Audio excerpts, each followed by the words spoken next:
इन भुजाओं ने धरती को निश्चर विहीन कर दिया।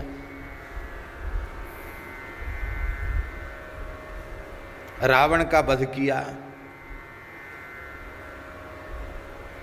किशोरी जी ने कहा भी पूरी तरह ठीक हुआ नहीं, अभी तो बहुत दुष्ट जिंदा है। अच्छा, ये चर्चा हो ही रही थी, तब तक ऋषियों का एक दल और आ गया। महाराज रक्षा कीजिए, रक्षा कीजिए। राम जी, आओ आओ महाराज आओ। कैसे? बोले महाराज एक नया रावण पैदा हो गया, उसका नाम है सहस्त्र रावण। सहस्त्र रावण भैया, ये तो कैसा? बोले 10 मुख वाला रावण तो है, वो 1000 मुंह वाला रावण है। उसकी हजारों भुजाएं हैं, उसका नाम है सहस्त्र मुख रावण। 1000 मुख वाला रावण है वो। महाराज देवता भी भयभीत हैं। अभी उसका प्रचंड प्रभाव बहुत व्याप्त नहीं हुआ, लेकिन अभी बस पांव फैला रहा है। और आपने रावण को कुल खानदान के सहित मार दिया, इससे वो बहुत रुष्ट है। अब तैयारी कर रहा है देवताओं पर चढ़ाई की, फिर युद्ध छिड़ेगा। तो महाराज उसका दलन कर दीजिए आप।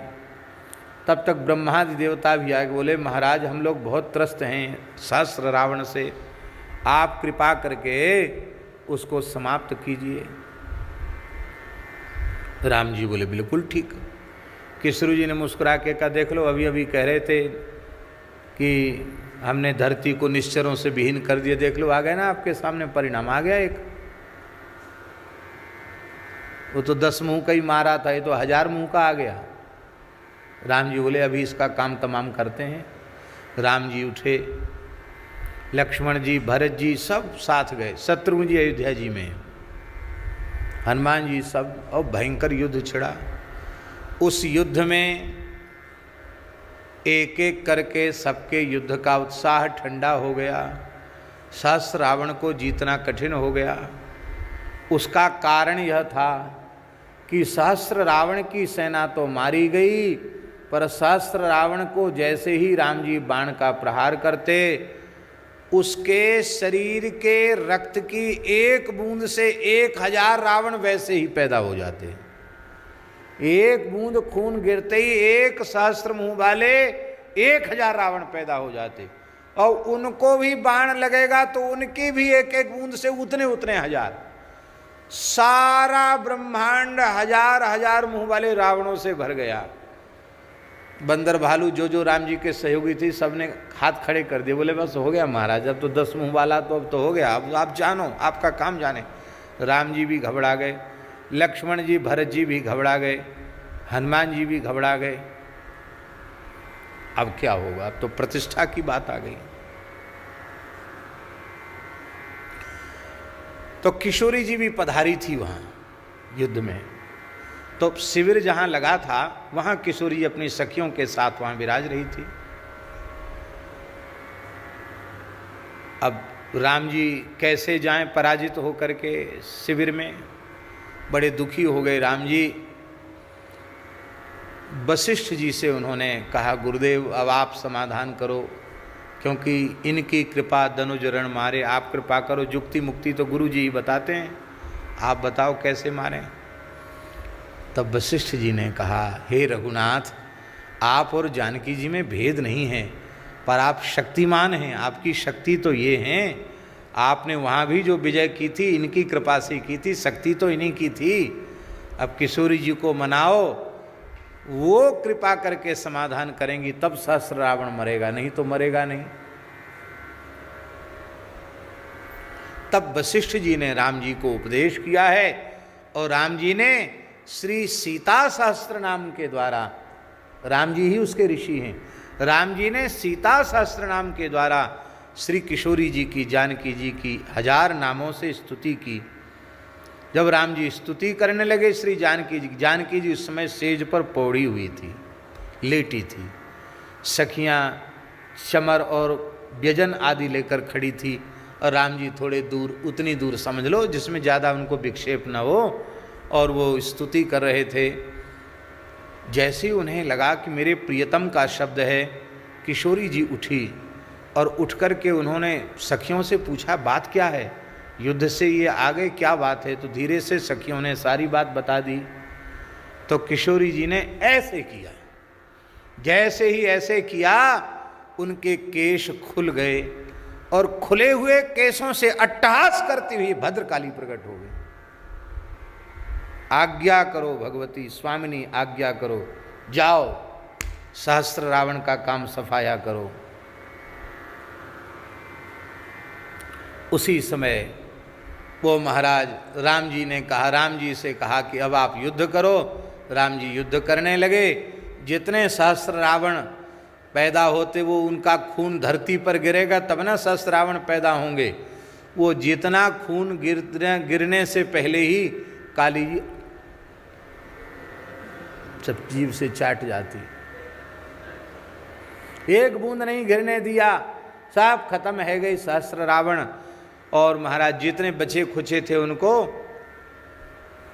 मुंह में डाल डाल के सबको चबा के जय सिया राम। मरा तो सहस्त्र रावण राम जी के ही बाण से, लेकिन बिना किशोरी जी की कृपा के नहीं मरा। अब जो भगवती भद्रकाली प्रकट हुई थी किशोरी जी के केश पास से, केशों के हिलाने से वो प्रकट भई थी केश काली, वो जैसे ही प्रकट भई थी। अब महाराज किशोरी जी की शक्ति लेकर आई हैं, साक्षात किशोरी जी ही हैं उस रूप में। अब तो महाराज हाहाकार मच गया, दशों दिशाएं व्यथित हो गईं, आकाश से उल्कापात होने लग गया, समुद्रों का जल खोलने लग गया। अब क्या होगा, सूर्य चंद्रमा की प्रभा फीकी पड़ गई। अब तो महाराज प्रलय हो जाएगा, भगवती प्रलय कर देंगी, अब क्या होगा। अब स्तुति करें तो वो सुने कहाँ स्तुति, एकदम अट्टहास करें, ज्वाला उनके नेत्रों से मुख से प्रकट होवे। अब क्या होगा, अब क्या होगा। देवाधिदेव महादेव जी ने, शंकर जी ने कहा कि मैं प्रयास करता हूं इनको शांत करने का। तो वे दौड़ रही थी भगवती भद्रकाली, और दौड़ती हुई भद्रकाली को देख करके भगवान शिव पौड़ गए, लेट गए। अब वो तो आवेश में थी और वो दौड़ते हुए जैसे चले, उन्होंने देखा नहीं नीचे कौन है। तो जैसे ही उनका दाहिना चरण भगवान शिव के वक्षस्थल पर पड़ा तो उनको लगा कि नीचे किसी के ऊपर पैर मेरा पड़ा है। तो जैसे ही उन्होंने देखा, अरे ये तो भगवान शिव हैं, मेरे प्राण जीवन धन हैं। जैसे ही शिव जी को देखा तो देखते ही ऐसी जीव निकल आई, ऐसी जीव निकल आई। और वो जीव प्रसन्नता, शंकर जी हैं, ये भोले बाबा हैं। अब क्रोध ठंडा हो गया। ब्रह्मा जी ने, विष्णु भगवान ने, समस्त देवताओं ने कहा भगवती ये आपका स्वरूप बड़ा सुंदर है। और शंकर जी ने कहा आप किशोरी जी के श्रीअंग से प्रकट भई हैं, इसलिए मेरे लिए तो किशोरी जी के ही समान हैं। आपका चरण मेरे वक्षस्थल पर पड़ा, मैं अपने को धन्य मानता हूँ। आप जिस स्थल पर चरण पड़ा है आपका मेरे वक्षस्थल पर, उसमें आप सिद्ध पीठ के रूप में विराजमान होंगे। तो जहाँ ये काली जी का दाहिना चरण पड़ा था वही दक्षिणा काली है, कलकत्ता की काली यही है। वहाँ शंकर जी जहाँ पौड़े थे और जहाँ भगवती का चरण उनके वक्षस्थल पर पड़ा था। आज भी कलकत्ता में काली जी का दर्शन करो तो नीचे शंकर जी लेटे हैं और उनके वक्षस्थल पर भगवती का चरण है, दाहिना चरण है, दक्षिणा काली भगवती।